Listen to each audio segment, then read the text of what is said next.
네, 그러면 우리 시작 기도로 성모송 같이 바치고 시작하겠습니다. 성부와 성자와 성령의 이름으로. 아멘. 은총이 가득하신 마리아님 기뻐하소서. 주님께서 함께 계시니 여인 중에 복되시며 태중의 아들 예수님 또한 복되시나이다.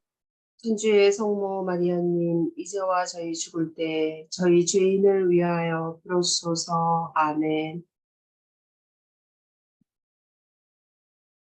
네, 오늘 강의 주제는 한 분, 삼위이신 나의 하느님이라는 분도 출판사에서 2011년에 나온 그 책 제목입니다. 주세페 마르코 살바티 교수의 책을 가지고 오늘 이 시간 같이 보도록 할게요. 주된 내용은 이제 교부 시대의 삼위일체론이 어떻게 형성이 되었는지를 같이 보는 것입니다. 4세기 교부 폰투스의 에바그리오는 이렇게 말했습니다. 그대가 신학자라면 진정으로 기도할 것이고 진정으로 기도한다면 그대는 신학자입니다. 또 신학자는 기도를 아는 사람이라고 교부들은 말했습니다. 지난 1970년 선종한 동방교회 신학자 파벨 에브도키모프가 말한 것처럼 자신의 신앙이 본질적으로 하느님과의 인격적인 만남을 살아가는 것이 아니라면 그 누구도 참된 신학자나 그리스도의 제자가 아닙니다. 신학이라는 말은 영어로 테올로지라고 하죠. 이게 그리스어 테오스와 로고스가 합쳐진 말입니다. 그러니까 하느님에 대해서 하느님을 말하는 거죠. 그래서 신학자는 우리가 생각할 때 신학을 전문적으로 배운 사람들을 말하겠지만 사실은 하느님에 대해서 이야기하는 사람은 다 신학자라고 할 수가 있죠. 그리고 교부들은 신학자는 하느님에 대해서 뭐 학문적으로 깊이 배우고 이런 사람을 말하지 않고 기도를 아는 사람이 신학자다. 그래서 진정으로 기도할 줄 알면 그 사람이 바로 신학자다라고 말했고, 또 동방교회 신학자 에브도키모프는 자신의 신앙이 본질적으로 하느님과의 인격적인 만남을 살아가는 것이 아니라면 그 누구도 참된 신학자 혹은 그리스도의 제자가 아니라고 말하고 있습니다. 그러니까 우리의 신앙이 하느님과 인격적으로 만나고 있는가, 그렇지 않은가, 이것이 그리스도교 신앙의 본질이 되고, 그렇게 하는 사람이 참된 신학자라고 할 수 있고, 또 그리스도의 제자라고 할 수 있고, 그렇지 못한 사람은 본인이 세례를 받았고 신학을 전문적으로 배웠다 하더라도 진정으로 그런 사람이 아니라는 것이죠. 그러니까 여러분들이 하느님과 인격적인 만남을 가지고 있는가? 나는 정말 살아계신 하느님을 만나고 있다고 느끼는가? 그렇게 말할 수 있는가? 이것이 관건이 되겠습니다. 하느님은 오로지 우리가 인식할 수 있을 뿐 결코 완전히 소유할 수는 없습니다. 신앙은 그런 하느님에 대한 더욱 위대한 인식과 경험을 찾아 움직여 나갑니다. 그리스도인의 하느님은 언제나 마음과 지성을 다해서 찾아야 하는 분입니다. 끊임없는 탐구와 항구한 기도는 믿는 이들의 삶을 특징 짓습니다. 하느님은 우리가 인식할 수는 있습니다. 하느님이란 분이 계신다라고 우리가 인지할 수는 있지만 우리가 완전히 하느님이란 존재 자체를 우리 안에 소유할 수는 없는 분이죠. 왜냐하면 하느님은 초월자시죠.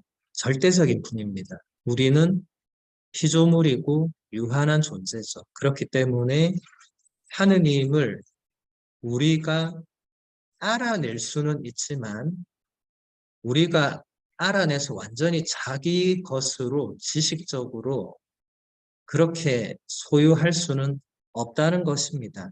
그래서 우리는 끊임없이 마음과 지성을 다해서 하느님을 찾아 나가야 합니다. 이것은 신앙인이라면 죽을 때까지 해야 되는 중요한 일입니다. 내가 어느 정도 신앙생활을 했다고 해서 이제 하느님을 이 정도면 내가 좀 안다 혹은 많이 안다 이런 단계나 이제 더 이상 알아갈 것이 없는 그런 단계는 없다는 것이죠. 죽을 때까지 우리는 하느님을 찾고 하느님을 더 알기 위해서 애를 써야 합니다. 하느님의 분노와 질투는 그분의 사랑의 맥락에서 이해되어야 합니다. 그 분노는 의로운 분노이며 인간에 의해 저질러진 악과 불의, 계약의 배신에 대한 하느님의 반응입니다. 이것은 두 가지 사실을 증명합니다. 하느님은 인간과 악에 무관심하시지 않다는 사실과 하느님은 정의롭고 충실하고 정직한 인간을 보고 싶어 하신다는 사실입니다. 따라서 하느님의 분노는 우리 인간을 염려하는 마음에서 생겨난 것이며 인간이 악한 행실을 버리면 사라지게 되어 있습니다. 그래서 시편 저자는 이렇게 노래합니다. 그분의 진노는 잠시뿐이나 그분의 호의는 한평생 갑니다. 구약 성경에서 드러나신 하느님은 질투와 분노의 하느님으로 자주 드러나시죠. 그래서 이런 하느님의 표상은 수많은 오해를 불러일으켰고 지금도 그렇습니다. 수많은 사람들이 하느님에 대해서 잘 모르는 수준과 상황에서 그냥 구약 성경을 본인이 읽어보고 이거는 신이 아니구나. 그렇게 하고 그냥 성경을 내던지고 무신론자의 길을 걸어간다는 것이죠. 그런데 이 하느님의 분노 혹은 하느님의 질투는 어떤 배경에서 나온 것이고 이 구약 성경의 저자들이 그것을 어떻게 표현해냈는가를 잘 봐야 된다는 거죠. 하느님께서 인간에게 무관심하지 않다. 이제 고대 그리스, 로마 이 철학에서는 신적인 존재가 어떤 인간에게 관심 있고 무관심하고 이런 차원이 아니라 그냥 만물의 근원이 되는 어떤 존재로서 있기만 하면 되는 거기서 모든 나머지 이 만물이 나오는 그런 존재이면 되었거든요. 만물의 근본 원인. 하지만 구약 성경에서 말하고자 하는 하느님은 물론 그런 존재이시기도 하지만 그 안에 당신 피조물을 향한 사랑을 지니고 있는 그런 창조주라는 것을 말합니다. 그래서 하느님은 인간이 정의롭고 충실하고 정직하고 십계명을 떠올려 보시면 되겠죠. 그런 사람들을 원하시고 근데 사람들이 그렇게 살지 않고 또 하느님과 맺은 계약에 충실하지 않을 때 그럴 때 하느님께서는 분노를 하신다는 거죠.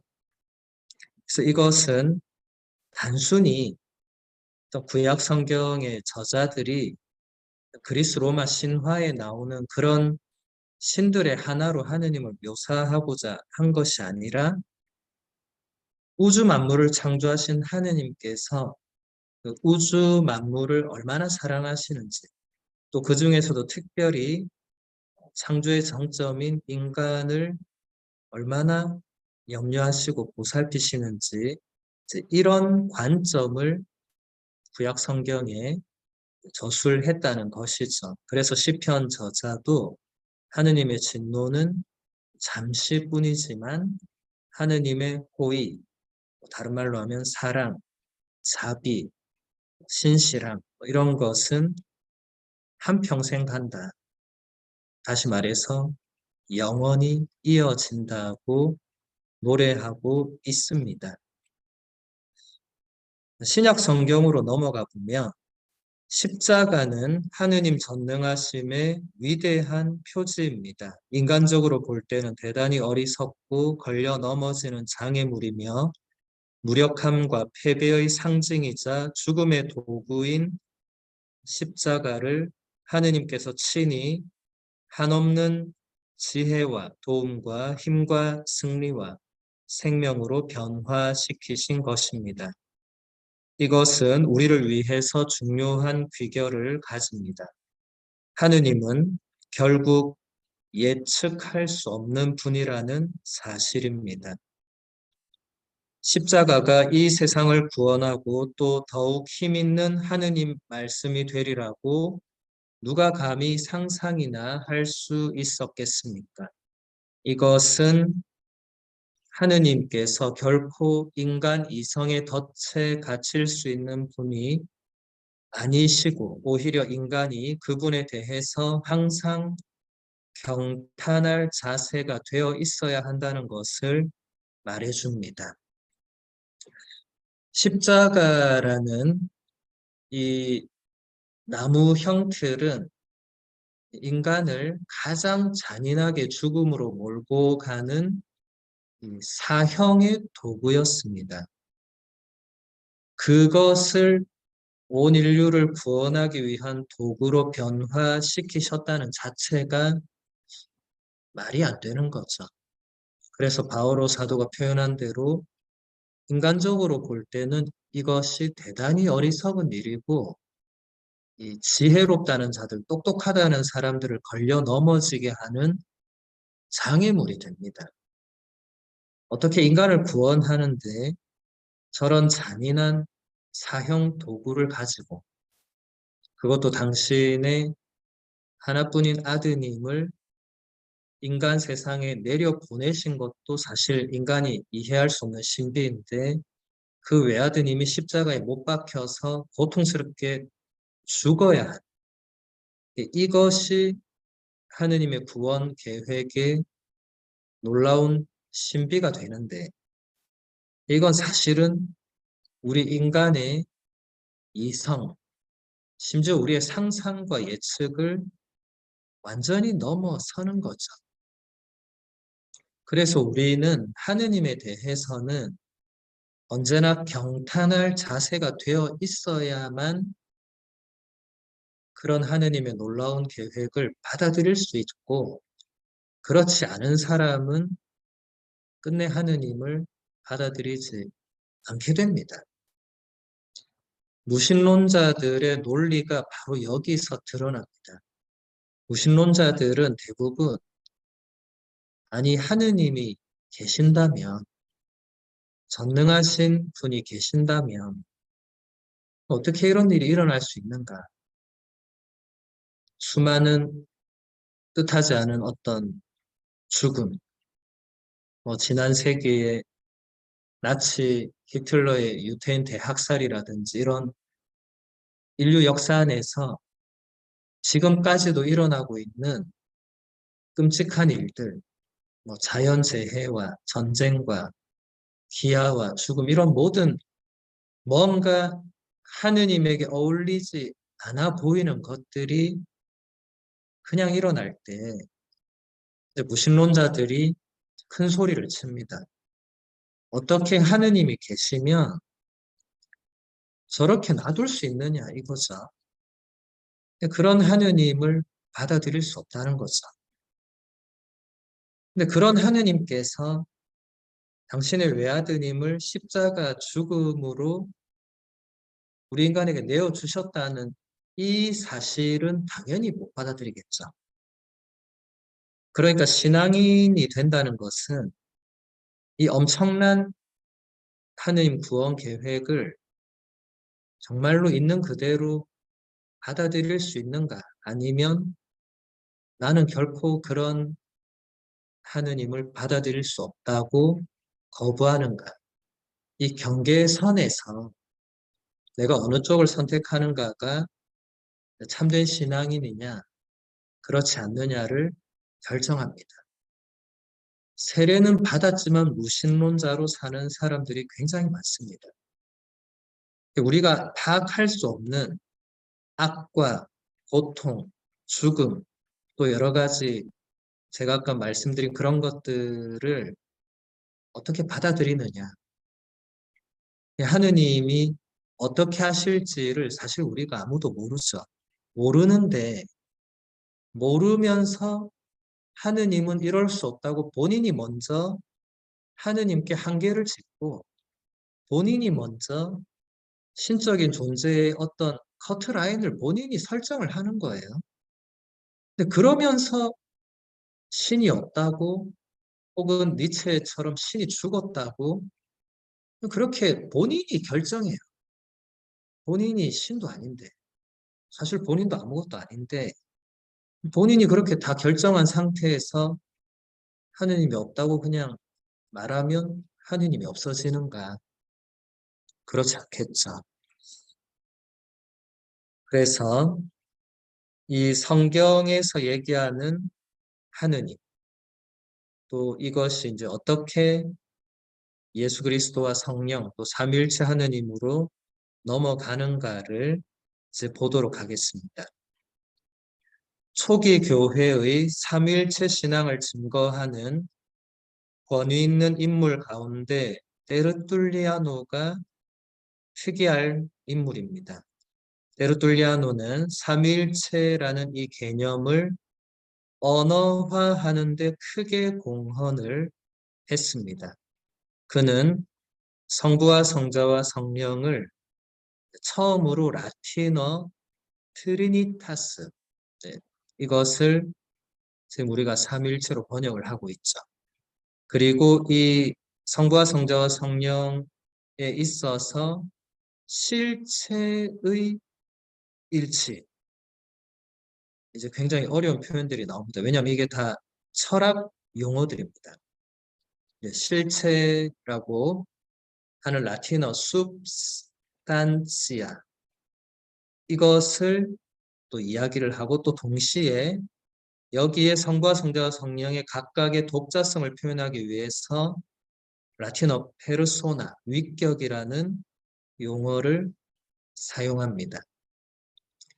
굉장히 어렵죠. 성부와 성자와 성령이 하느님이라는 그 본질, 본성, 신성, 이것으로는 한 분이시다. 이것을 데르툴리아노가 표현하기 위해서 substantia는 하나다. 그런데 각각 성부 하느님이 고유하시고 성자 예수님이 또 고유하시고 성령님이 또 고유한 존재라는 것을 표현하기 위한 단어로 페르소나를 쓴 거죠. 여러분 무엇이든지 이게 언어로 표현되지 않으면 다른 사람들에게 설명이 불가능합니다. 쉽든 어렵든 간에 여러분이 다른 사람에게 뭔가를 전달하거나 설명하거나 하려면 반드시 언어로 뭔가를 표현을 해야 되는데 성경 전체에 삼일체라는 단어 자체도 나오지 않고 성경을 읽어보면 성부와 성자와 성령께서 나오시는데 이 세 분이 어떤 관계인지는 거기서 명확하게 설명되어 있지가 않습니다. 이것은 누군가가 설명을 해야만 했던 거죠. 이것을 교부들이 해냈는데 그 첫 번째 인물이 라틴 신학에서는 테르툴리아노라는 인물이 이것을 처음으로 이제 고유한 언어를 사용해서 표현을 했다는 것입니다.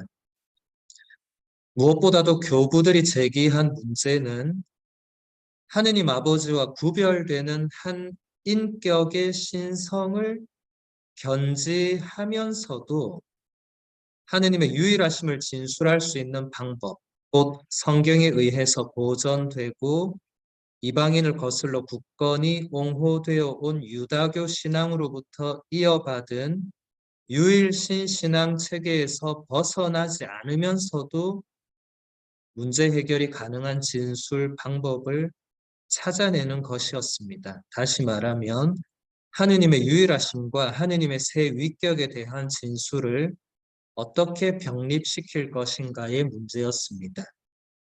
대단히 어렵죠. 교부들이 이제 성경을 점점 사람들에게 가르치고 설명하려고 할 때 먼저 유대교, 구약의 이스라엘 백성들이 지금까지 간직하고 있는 이 유일신 신앙, 한 분이신 하느님에 대한 신앙, 여기에 그분과 구별되면서도 같은 신성을 지닌 또 다른 고유한 인격체의 존재, 예수 그리스도죠. 이분에 대해서 어떻게 말할 수 있을 것이며 어떻게 말해야 유일신 신앙을 거스르지 않고도 그리고 또 이 신성을 건드리지 않고도 이게 유지될 수 있는가? 이건 보통 문제가 아닙니다.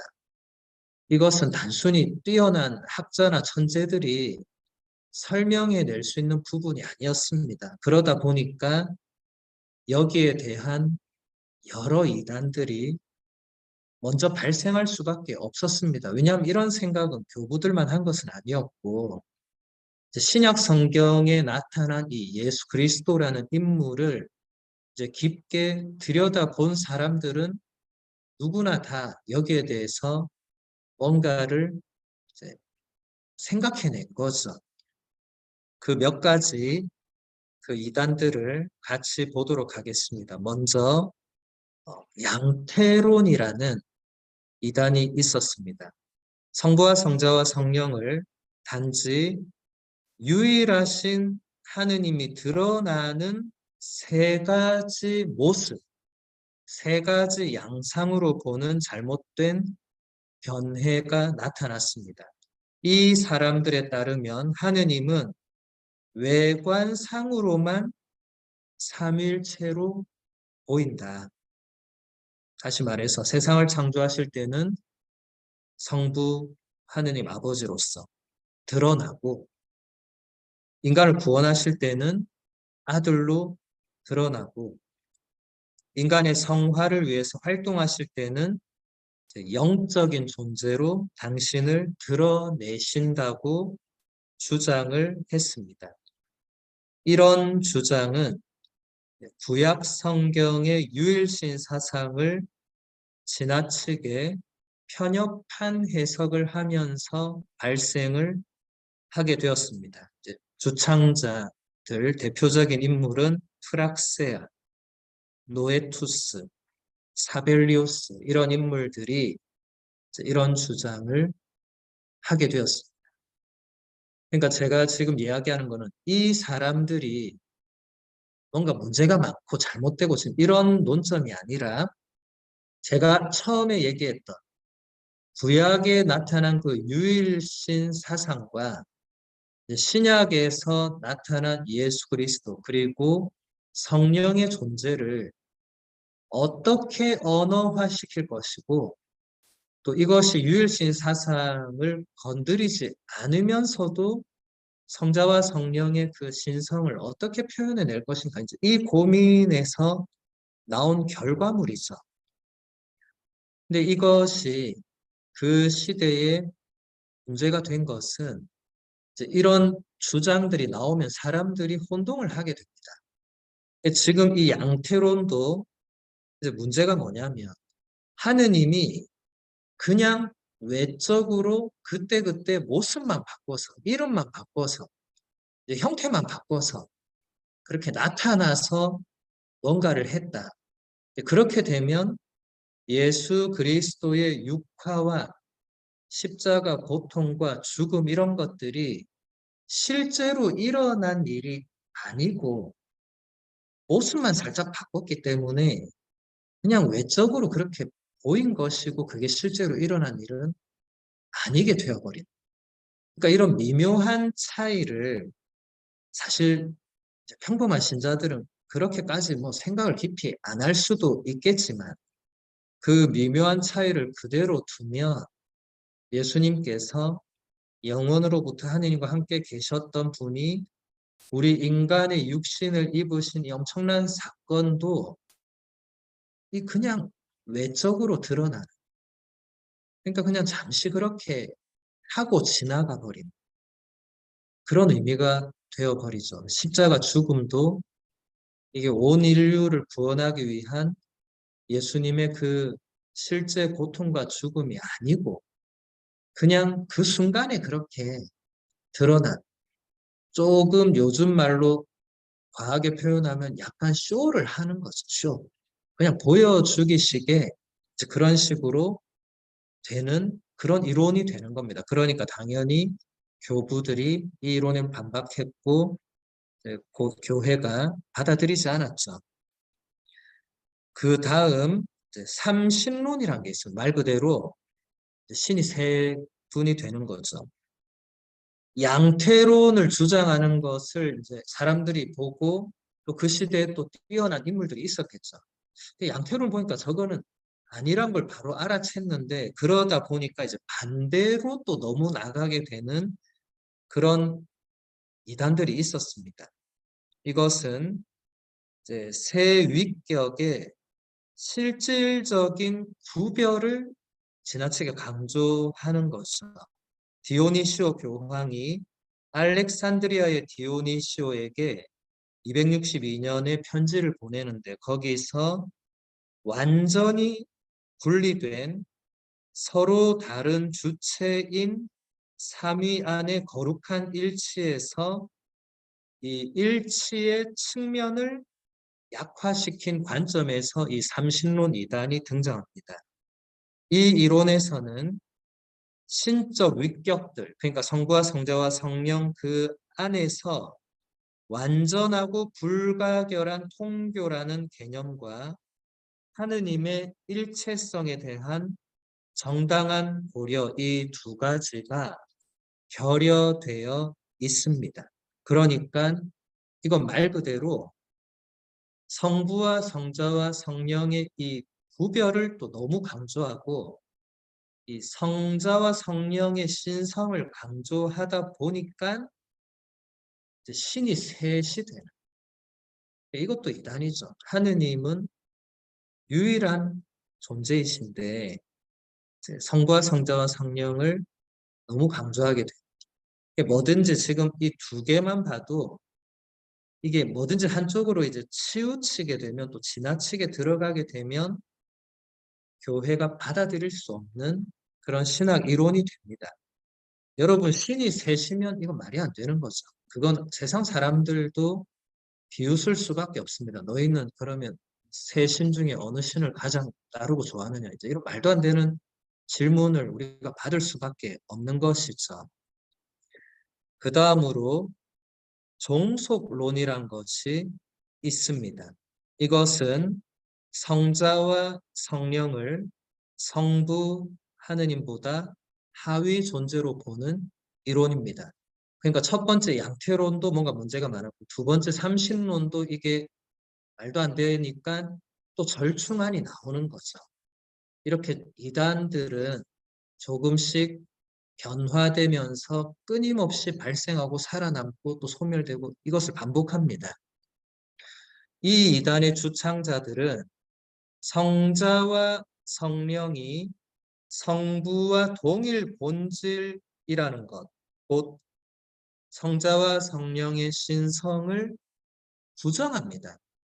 성자는 성부보다 열등한 존재라고 주장을 하게 된 거죠. 왜냐하면 유일신을 건드리지 않아야 되는데 성자와 성령을 설명하려고 또 하다 보니까 삼신론이 나오고 그러니까 이제는 성자와 성령을 동등한 신성을 부여해서는 안 되겠고 신적인 존재이지만 조금 떨어지는 그래서 성부 하느님 그 밑으로 내려오는 그런 존재로 또 설명을 한 거죠.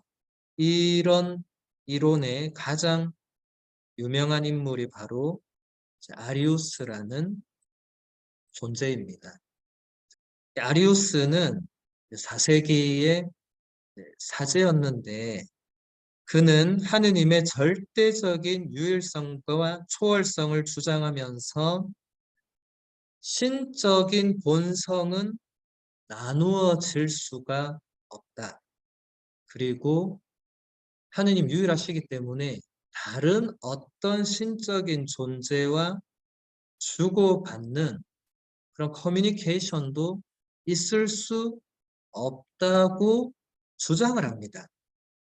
그렇게 되면 성자 예수 그리스도는 절대로 신적인 존재가 될 수 없죠. 왜냐하면 이미 전제를 그렇게 깔아놓으면 다른 성부와 다른 존재는 누구든지 성부와 동등한 신적 본성을 가질 수 없죠. 그래서 성자 예수 그리스도는 피조물의 위치로 끌어내립니다. 어쩔 수 없죠. 왜냐하면 본인이 스스로 아리우스가 신적 본성은 나누어질 수 없고 주고받는 통교가 없다고 본인이 신적 본성을 그렇게 본인이 깔아버렸어요. 근데 이것도 본인이 깔아놓은 거잖아요. 하느님은 전능하신 분이시잖아요. 여러분, 전능하다는 말의 의미를 우리가 어느 정도로 파악할 수 있겠습니까?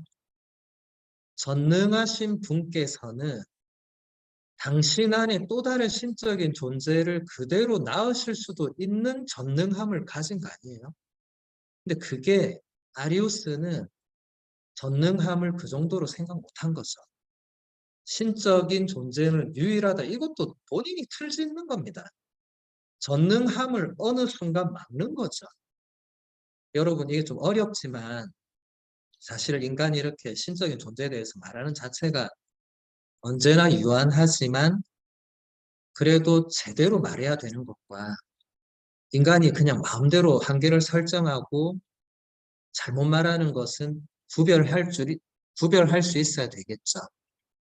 그래서 아리우스는 성자 예수 그리스도를 피조물의 위치로 끌어내리고 영원한 존재에서도 끌어내리고 이것은 요한복음서 1장 1절을 정면으로 거스르는 겁니다. 여러분 요한복음서 1장 1절은 아마 대부분 다 아실 거예요. 한 처음에 말씀이 계셨다. 말씀은 하느님과 함께 계셨는데 말씀은 하느님이셨다고. 성경을 거스르는 것은 말이 안 되잖아요. 근데 아리우스는 이제 본인이 이렇게 주장하고 나가다 보니까 이게 나중에는 성경을 거슬러도 다른 성경의 또 다른 부분을 가져와서 또 반박하고 이제 한 번 엇나가면 그러니까 첫 번째 전제를 잘못 설정하면 그 뒤부터는 계속 잘못 가게 되어 있습니다. 성경의 말씀이 진리를 담고 있다 하더라도 해석을 할 때 본인 마음대로 해석하거나 요즘도 수많은 사입이나 유사종교나 이단들은 성경 말씀을 본인 마음대로 해석을 해요. 물론 또 거기에 따라가는 사람들이 있지만 성경 말씀은 자기 마음대로 해석하라고 하느님께서 그렇게 말씀하신 건 아닙니다. 언제나 교회 안에서 가톨릭 교회가 정해놓은 그 해석의 한계 안에서 이루어져야 됩니다.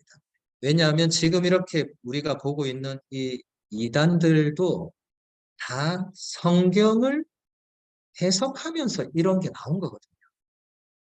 놀랍죠, 여러분? 그냥 이 사람들이 그냥 자기 머릿속으로 이렇게 생각해서 주장한 게 아니고 성경을 정말 열심히 읽고 묵상하면서 이제 이런 주장들을 꺼냈기 때문에 그 시대에 굉장한 위협이 됐던 겁니다. 조심하셔야 됩니다. 그래서 아리우스의 이 이론도 가톨릭 교회는 단죄를 했고 또 성부와 성자에 대해서 성령이 또 그 밑에 있다고 주장하는 또 4세기 후반의 성령 배경론자 혹은 마케도니우스파 이런 이단들도 있었습니다. 그러니까 성자 예수 그리스도를 이제 건드렸다가 안 되니까 성령이라도 뭔가 끌어내리는 이게 기본적으로 제가 아까도 말씀드렸지만 기본 전제를 잘못 설정하면 그 뒤에는 아무리 뭘 갖다 붙여도 잘못됩니다. 마태복음서 마지막에 보면 예수님께서 제자들을 파견하실 때 너희는 가서 세상 모든 민족들을 가르쳐서 제자로 삼고 성부와 성자와 성령의 이름으로 이제 정확하게는 뭐 아버지와 아들과 성령의 이름으로 세례를 주라고 명령을 하시죠. 이 성부와 성자와 성령은 여기서 동등한 개념이죠. 이것을 종속되는 하위적인 개념으로 해석을 하는 순간 모든 것이 어긋나게 되어 있습니다. 예수님께서 이 명령을 하실 때 나는 아버지보다 낮은 존재로서 또 나보다 밑에 성령이 계셔서 너희가 우리 이름으로 세례를 주라고 뭐 이렇게 길게 설명하지도 않으셨지만 그냥 아버지와 아들과 성령의 이름으로 할 때 이 세 분은 동등한 신적 존재라는 것이죠. 이 문장 안에서도 볼 때 물론 다르게 해석을 할 수 있겠지만 다른 해석으로 가는 순간 그 이단으로 빠지는 겁니다. 그 다음 양자설이란 게 있습니다.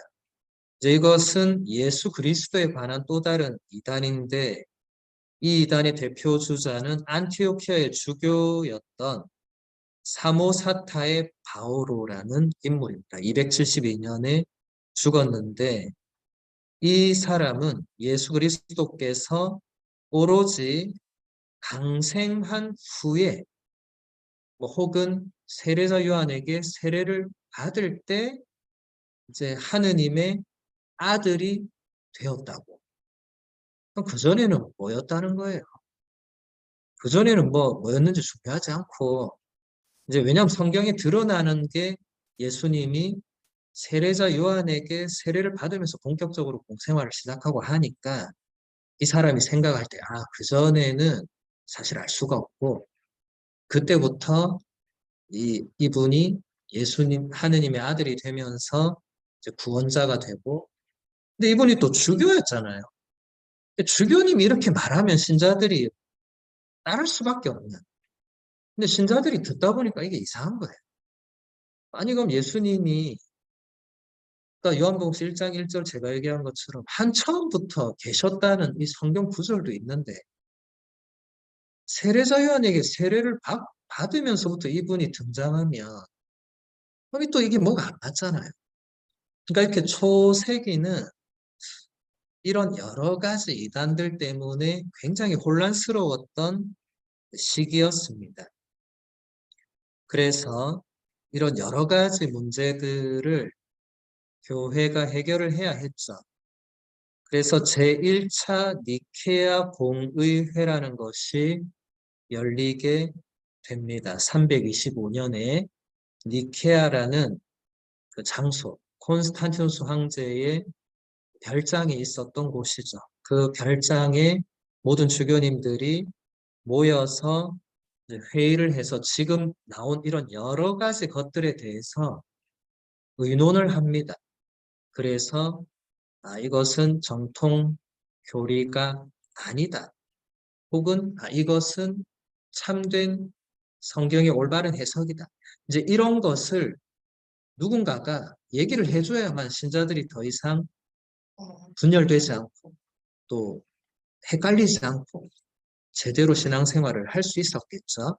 그래서 이 첫 번째 회의, 이 니케아 공의회는 교회 역사 안에서 굉장히 중요한 의미를 지니고 있습니다. 그리고 그 공의회에서 신앙 고백문을 만듭니다. 왜냐하면 그 이전에 사도신경이라는 게 있었어요. 사도신경은 말 그대로 12 사도에게서 나온 신앙 고백문이다. 이런 의미입니다.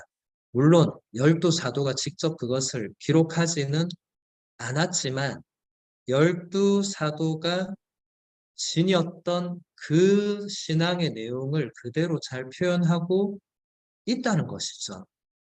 그런데 사도신경의 그 신앙 고백문만으로는 지금 제가 얘기한 이런 이단들을 반박할 수가 없습니다. 왜냐하면 여러분 사도신경 한번 생각해 볼까요? 전능하신 천주 성부 천지의 창조주를 믿나이다. 예. 끝. 그 다음에 그 외아들 우리 주 예수 그리스도님 성령으로 인하여 동정 마리아에게서 잉태되어 나셨다. 이렇게 시작이 되잖아요. 맞죠? 그 사이에 다른 문장이 안타깝게도 없습니다. 지금 제가 얘기한 이 양태론, 삼신론, 뭐 종속론, 양자설 이런 모든 것은 그 사이에 무슨 일이 있었는가를 말하는 거죠. 사도신경으로는 답을 줄 수가 없는 거죠. 그래서 니케아 공의회 참석한 주교님들이 사도신경만으로는 이 이단들에게 뭔가를 제대로 표현하는, 또 신자들에게 올바른 신앙을 표현해내는 이것이 안 된다고 판단했기 때문에 신앙 고백문을 하나를 더 만듭니다. 근데 이것이 여러분이 오해하시면 안 되는 게 사도신경과 니케아 신경이 우리 부산의 표현으로 치면 따로 국밥은 아니고 이것은 같은 하느님에 대한 같은 신앙의 고백문인데 이런 이단들을 반박하는 뭔가 그런 내용이 들어가야 되고 또 사도신경에서 그런 게 표현되지 않은 부분을 조금 더 확장해서 표현했다고 보시면 됩니다. 완전히 다른 신앙 고백문이 아닙니다. 그래서 그 니케아 신경에서 핵심적인 부분, 지금 제가 얘기한 이 여러 이단들을 반대하는 부분만 보면 우리는 한 분 주님이신 예수 그리스도를 믿습니다. 그분은 하느님의 아들이시고 아버지로부터 출생하신 외아들, 곧 아버지의 본질에서부터 나셨으며 하느님에게서 나신 하느님, 빛에서 나신 빛, 참 하느님에게서 나신 참 하느님으로서 창조되지 않고 나음을 받으셨으며 아버지와 동일 본질이신 분으로서 그분을 통하여 하늘과 땅에 있는 만물이 창조되었습니다.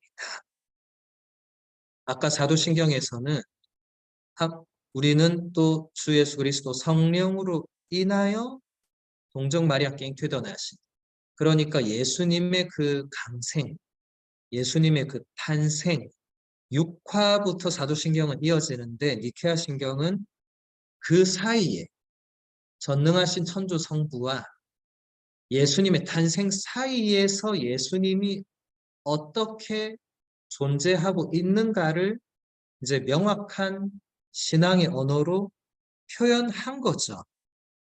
예수님은 성탄 이전에 성부 하느님의 그 신적인 본질에서부터 나오셨다. 이것은 천지 창조 이전부터니까 영원으로부터라고 표현되어야 합니다. 사실 우리가 이것은 상상할 수 없고 인간의 언어로 다 표현할 수도 없는 영역입니다. 그래서 그분은 예수 그리스도는 하느님으로부터 나신 하느님이시고 빛에서 나신 빛이시고 참 하느님에게서 나신 참 하느님으로서 창조되지 않고 하느님으로부터 나음을 받으셨다. 이 부분은 이제 아리우스의 그 종속론을 정면으로 반박하는 거죠.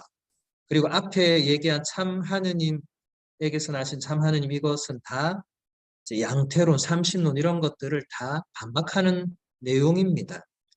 그래서 성부 하느님과 동일 본질, 그리스어로 호모우시오스, 그리스어로 호모하면 같다는 거고 그리스어 우시아는 본질입니다. 그러니까 아버지와 신적인 본질이 같은 분이시다. 그래서 그분을 통해서 하늘과 땅에 있는 만물이 창조되었다. 여러분 창세기 1장 생각해 보시면 하느님께서 말씀으로 만물을 창조하시죠. 그 말씀이 사람이 되셨다고 요한복음서 1장이 또 이야기하죠. 바로 그 예수 그리스도께서 하느님과 본질적으로 똑같으신 분이라고 니케아 공의회가 결정을 하고 또 공식적인 신앙의 언어로 표현을 한 것입니다. 여기서 가장 주목할 것은 니케아 공의회가 신약 성경에 없는 동일 본질이라는 용어를 신앙 고백문 안에 도입을 했다는 사실입니다. 이 용어를 가지고 공의회는 무엇보다도 성자 예수 그리스도께서 본성으로 신적이시고 성부 하느님과 똑같은 존재적 차원에 위치한다는 것을 분명하게 드러내고자 한 것입니다. 이 때문에 예수님께서 말씀하신 것처럼 나를 본 사람은 곧 아버지를 본 것이다 라는 그 말씀이 여기서 그대로 적용이 될 수 있는 것이죠. 그래서 이런 과정들을 잘 모르거나 전혀 모르는 사람들이 니케아 공의회가 성경에 없는 단어를 썼다고 해서 니케아 공의회가 또 이단이라고, 가톨릭 교회가 이단이라고 또 이런 주장을 합니다. 말도 안 되는 주장을 하는 것은 개인의 자유니까 뭐 말릴 수 없고 막을 수 없지만 신자 여러분들은 분명히 알고 계셔야 되겠죠.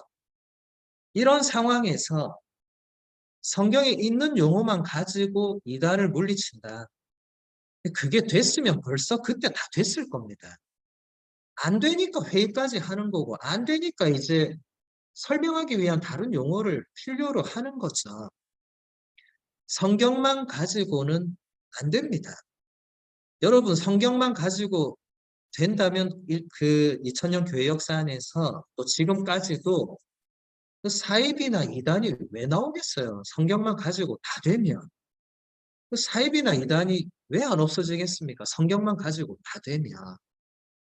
여러분 사입이나 이단이 성경을 이상하게 해석하는데 그 누가 어떻게 거기에 대해서 뭐라고 하겠어요, 그러면? 왜 그런 거에 대해서는 아무런 말도 없이 이 니케아 공의회의 그 호모우시오스 이 단어만 가지고 그 이단이다. 너무 유치하죠, 그렇죠? 그래서 여러분 수준을 자꾸 끌어올려야지 유치한 수준, 말도 안 되는 수준으로 같이 이렇게 자꾸 내려가시면 곤란합니다. 사이비 이단들이 아주 좋아하죠, 그럼. 그냥 같이 엉망이면 사이비가 더 드러나게 돼 있어요. 조심하셔야 됩니다. 그 다음으로 성령의 신비와 제1차 콘스탄티노플 공의회를 보도록 하겠습니다. 삼위일체의 언어 표현을 명료하게 하는데 결정적으로 기여한 인물이 있는데 바로 카이사리아의 주교 바실리오입니다. 바실료 성인은 자신의 형제인 니사의 그레고리오에게 보낸 편지에서 이렇게 말합니다. 우리 인간 각자는 인간성을 부여받고 있기 때문에 인간으로 존립하지만 인격적인 고유함과 개별성을 지니고 있기 때문에 이 사람 혹은 저 사람이 되는 것입니다. 삼위일체에서도 마찬가지입니다. 삼위에게, 그러니까 성부와 성자와 성령에게 본질이라는 용어는 바로 공통된 이름입니다. 한편 위격이라는 말은 한 분을 아버지로, 다른 한 분을 아들로, 또 다른 한 분을 성화시키는 분이라는 고유한 속성으로 구별하는 개별적인 고유함을 가리킵니다. 이제 점점 더 명확해지죠. 325년에 니케아 공의회가 열리면서 지금까지 우리가 봐왔던 이단들은 일단락된 듯 했지만 이 호모우시오스란 이 단어가 또 니케아 공의회는 그 이후에 또 성부와 성자 성령에 대한 그런 구체적인 설명을 거기에 담아내지 않았기 때문에 또 다른 이단들이 또 발생을 안 할 수가 없어요.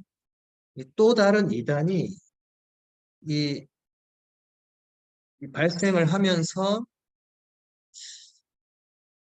콘스탄티노플 공의회라는 게 그 열리게 된 겁니다. 근데 콘스탄티노플 공의회가 열리게 되는데 결정적으로 기여한 분이 이제 바질리오라는 성인, 그리고 그의 형제였던 니사의 그레고리오라는 성인, 그리고 또 다른 나지안조의 그레고리오라는 이 성인이 있습니다. 금방 이 설명은 인간을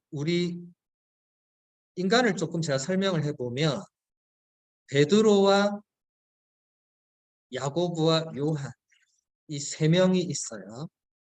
자, 베드로와 야고보와 요한 세 명이 본질적으로는 사람 혹은 인간입니다. 그죠? 똑같은 인간이죠. 그런데 그 고유함과 개별성으로 보면 베드로와 야고보와 요한은 구별됩니다. 그리고 고유합니다. 베드로는 야고보가 될 수 없고 야고보는 요한이 될 수 없고 요한은 베드로가 될 수 없죠. 이것을 그대로 하느님께 적용해서 이제 호모우시오스라고 할 때 그 하느님이라고 할 때 성부와 성자와 성령은 같은 하느님입니다. 공통된 본질을 지니고 있습니다. 그런데 그 고유함과 개별성으로 볼 때는 성부와 성자와 성령은 구별되고 고유합니다. 성부는 성자가 될 수 없고 성자는 성령이 될 수 없고 성령은 성부가 될 수 없습니다. 같은 논리죠. 근데 이것을 이제 이렇게 바실료 성인이 설명을 하면 명료해지지만 그 이전까지는 이제 이런 설명을 하는 사람이 없었죠. 그러니까 이렇게 언어화시키는 게 쉬운 게 아닙니다. 바실료 성인은 성령께서 피조물이 아니고 성자의 종도 아니고 오히려 본성에 있어서 거룩하시고 신적 본성에서 제외되지 않는다고 말합니다.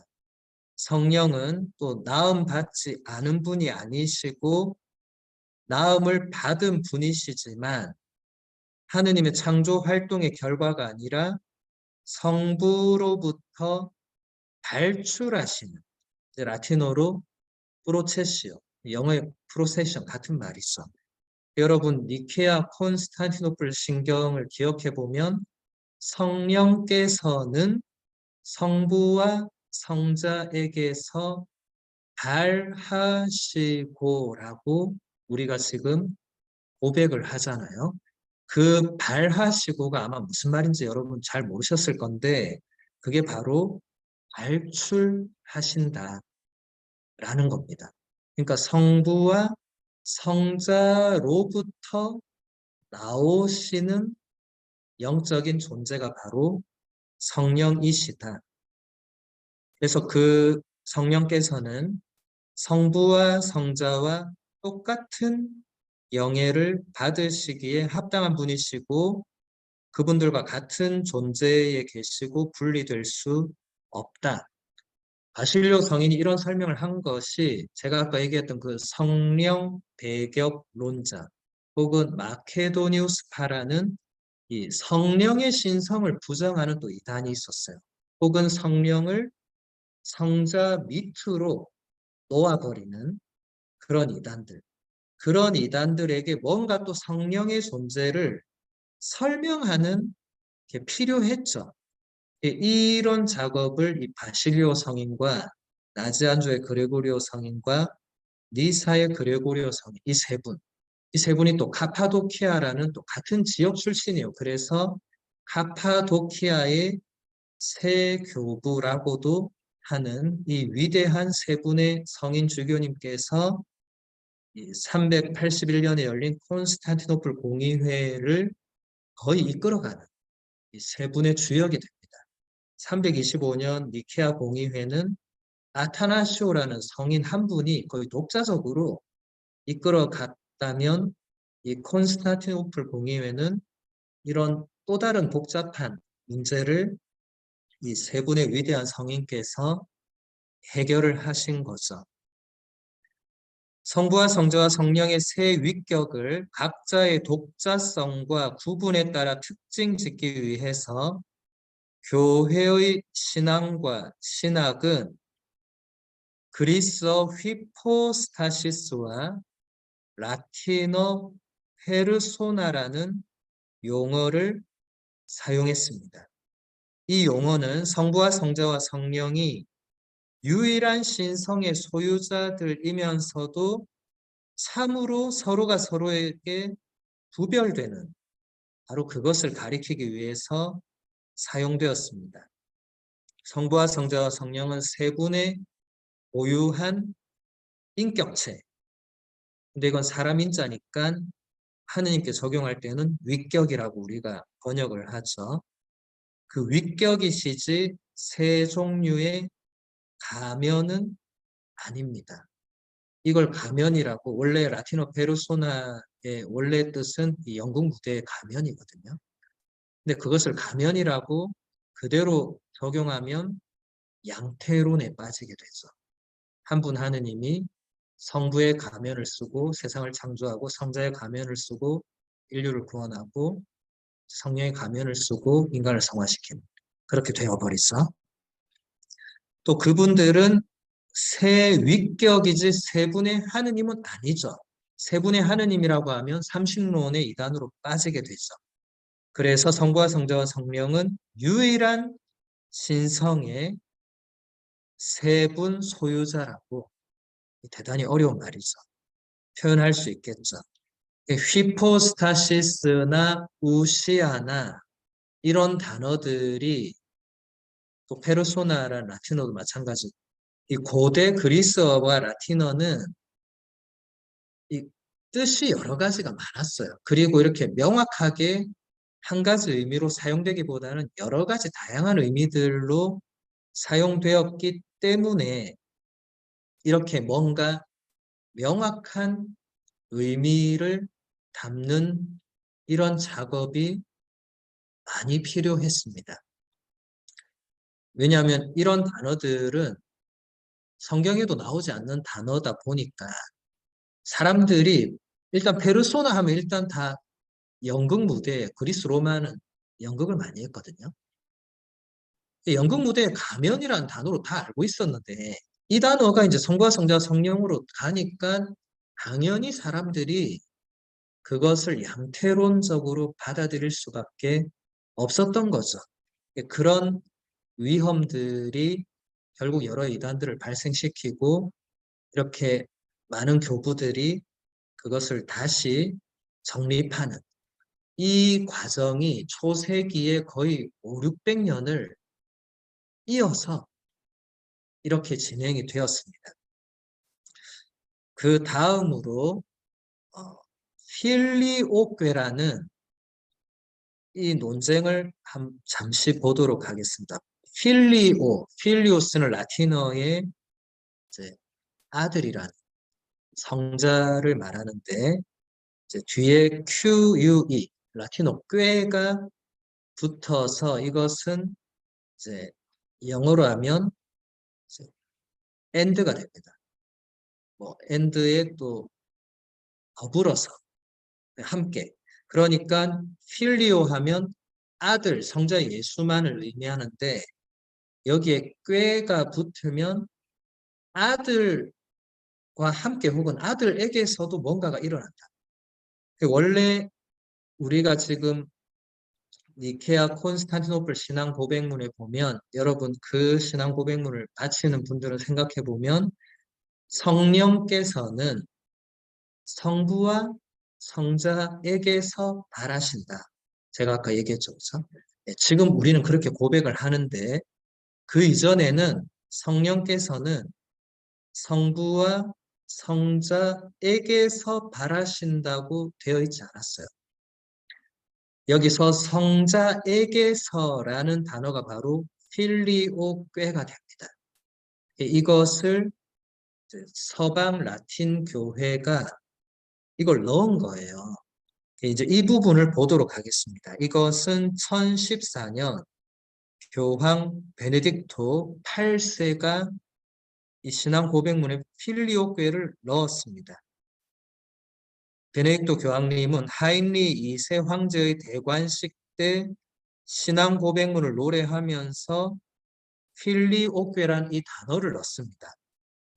이것은 동방 그리스도교, 그러니까 지금의 동유럽 지역의 그리스도교 신자들에게는 이것이 381년 콘스탄티노플 공의회에서 결정한 신앙 고백에서 이탈한 것이다.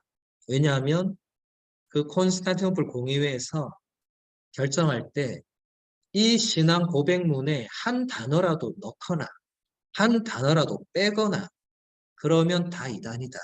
다 파문된다. 이렇게 한 거거든요.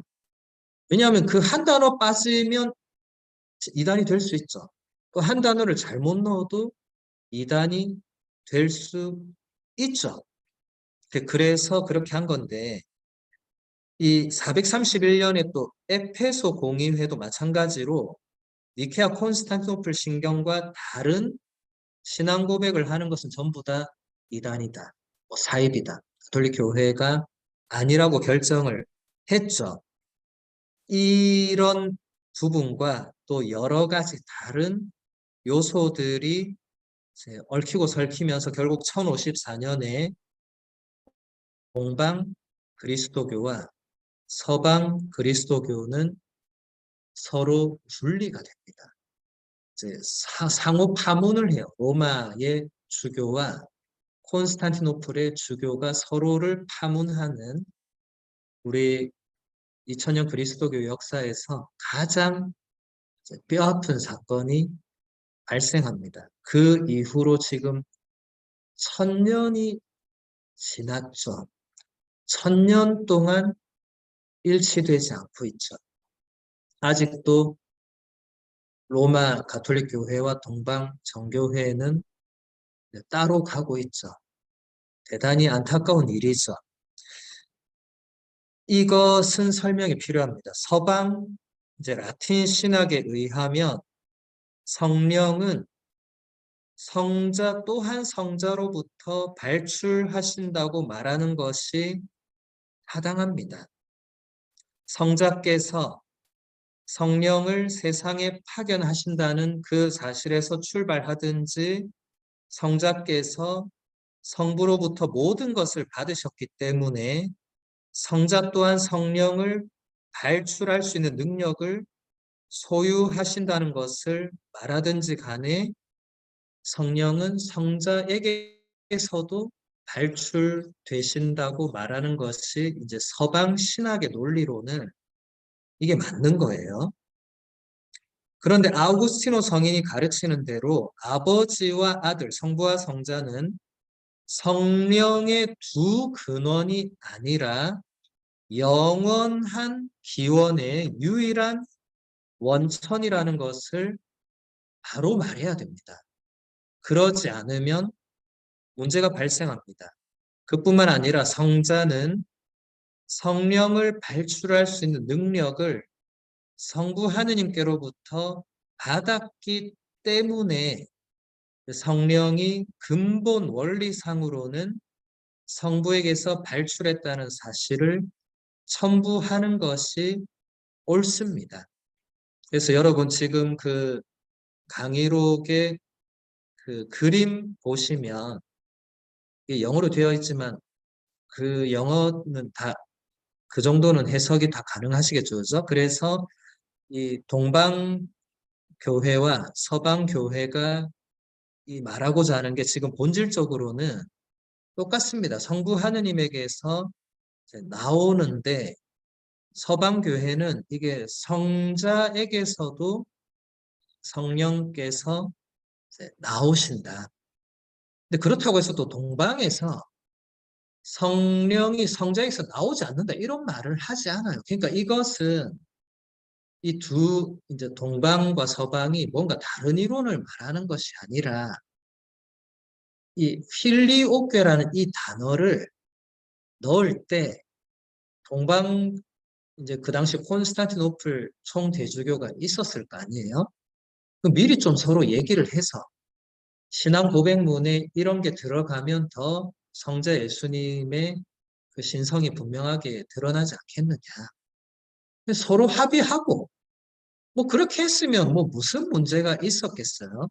그런데 그때 이미 1054년경 갈 때쯤에 이미 이 로마 이 주교자와 콘스탄티노플의 이 총대 주교자가 서로가 건널 수 없는 강을 이미 많이 건너 있었던 거죠. 또 그 다른 여러 가지 역사적인 상황, 문화적인 상황, 배경 뭐 이런 것이 여러분 지금 서유럽과 동유럽 보면 굉장히 다르잖아요. 그런 것처럼 그런 여러 가지가 이제 합쳐지면서 지금까지 이렇게 분열이 되어 있는 대단히 아픈 상황입니다. 그래서 이 필리오교회라는 게 이 두 교회를 분열시키는 단어가 아닙니다. 지금 이 그림에도 잘 나타나듯이 성자께서는 성부 하느님께로부터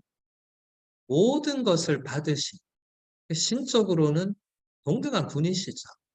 그러니까 당연히 예수님께서 제자들에게 이런 말씀을 하시죠. 내가 너희에게 성령을 보낸다.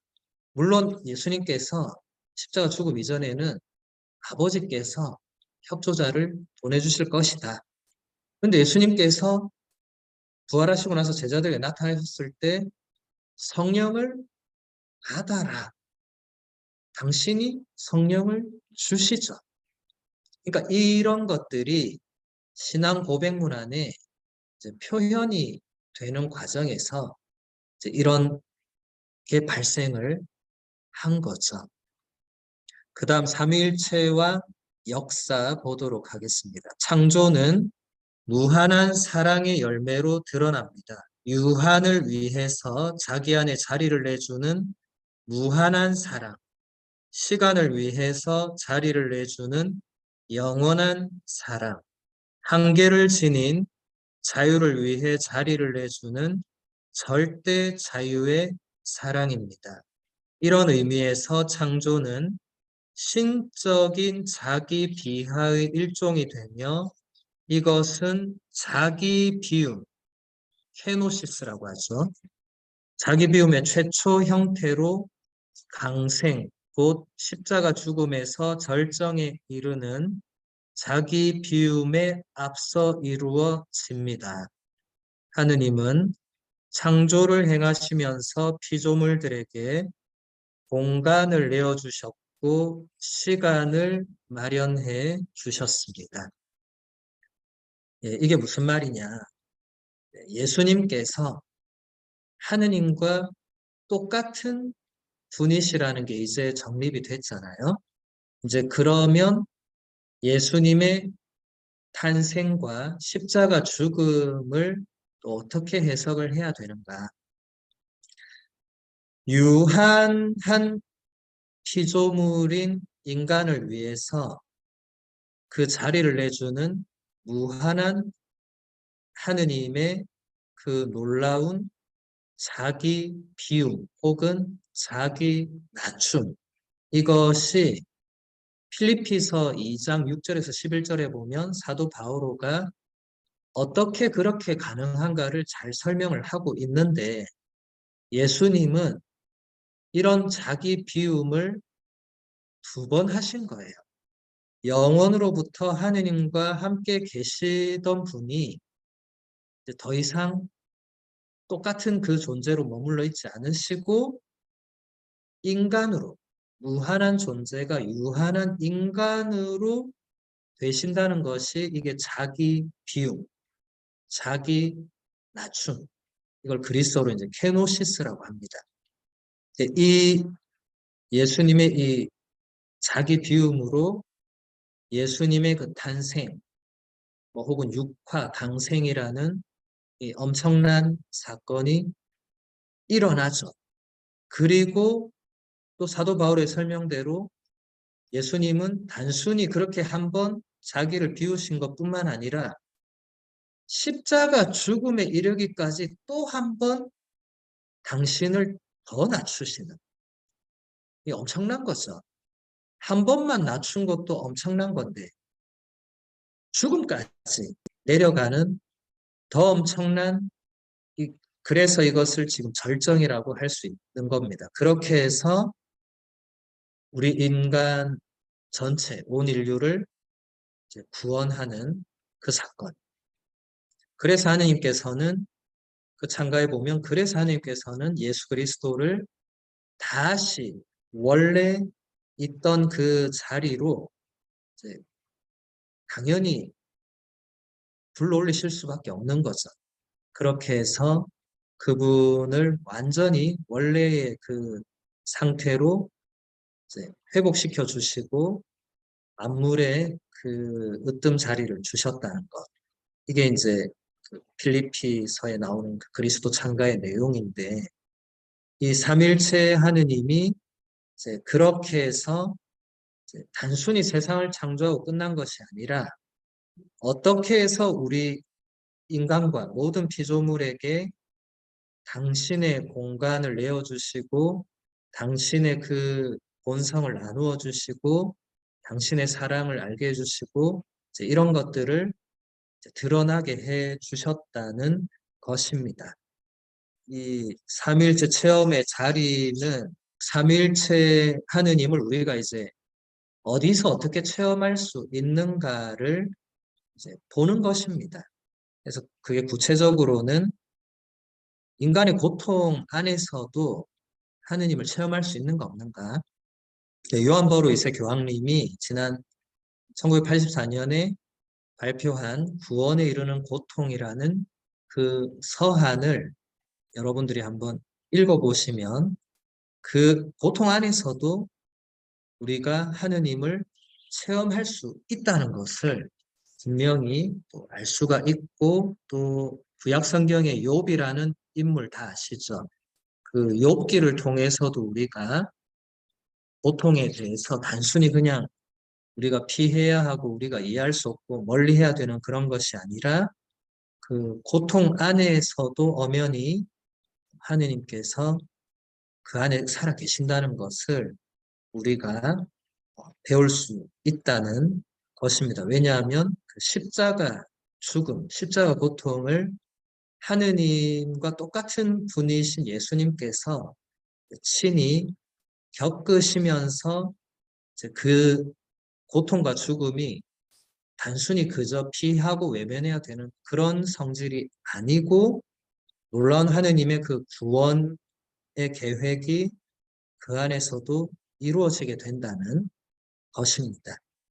이렇게 우리가 오늘 짧은 시간 동안 삼일체 하느님에 대해서 초기 교회가 어떻게 이것을 봐왔는지를 살펴봤습니다.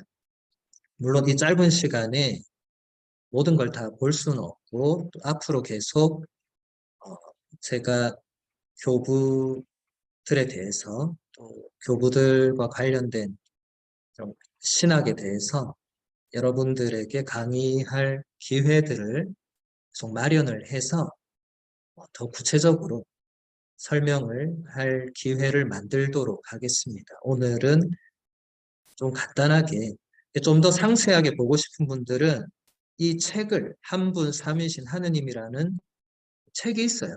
분도 출판사에서 나온 그 책을 천천히 읽어보시면 제가 오늘 이제 시간상 미처 설명하지 못했던 부분들을 이 주세페 교수님이 대단히 구체적으로 이렇게 설명을 잘 하고 있으니까 보시면 됩니다. 그래서 오늘 강의는 여기서 마무리하도록 하겠습니다. 감사합니다.